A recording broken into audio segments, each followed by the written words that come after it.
ఆధ్యాత్మికత అంటే ఏదో పొందాల్సిన దానికోసం అస్తమానం ఆరాటపడుతూ అది కావాలి ఇది కావాలని ఒక కోరికలు చెట్ట స్వామి ముందు పెట్టు స్వామికి పూజలు వ్రతాలు నోములు చేయడం కాదండోయ్. ఆధ్యాత్మికత అంటే నిజానికి దగ్గరగా బతకటం, ప్రస్తుతానికి దగ్గరలో బతకటం. నిజమేమిటి, నేను ఎక్కడున్నాను, నేనేమిటి, ఈ నేనెక్కడున్నాను నేనేమిటికి ధైర్యంగా బతకడానికి సహాయపడేదే ఆధ్యాత్మికత అండి. మన ధర్మం కూడా అదే చెప్పింది.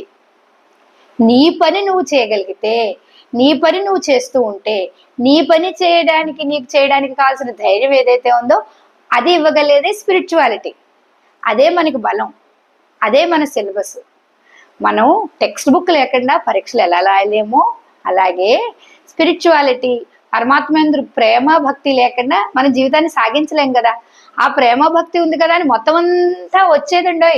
టెక్స్ట్ బుక్ చదివి మీరు ఎగ్జామ్ రాయాలి కదా, ఒక క్లాసు పైకి వెళ్ళాలంటే. అలాగే ఈ పైకి వెళ్ళడానికి మనిషి ఉన్న స్థితి నుంచి ఉత్తమంగా ఎదగడానికి మనకు అది ఉపయోగపడుతుంది. అదొక చేతికర్ర అవుతుంది. అంతేగాని అది వేరే సిలబస్సో అది వేరో కాదండోయ్. మన ధర్మం ఏం చెప్పిందంటే నువ్వు అందంగా బతకడానికి నీకు ఉపయోగపడేదే ఆధ్యాత్మికత, ప్రశాంతంగా బతకడానికి నీకు ఉపయోగపడేదే ఆధ్యాత్మికత. మన ధర్మం అదే చెప్పింది. ఒక్కసారి దాని గురించి ఆలోచించండి.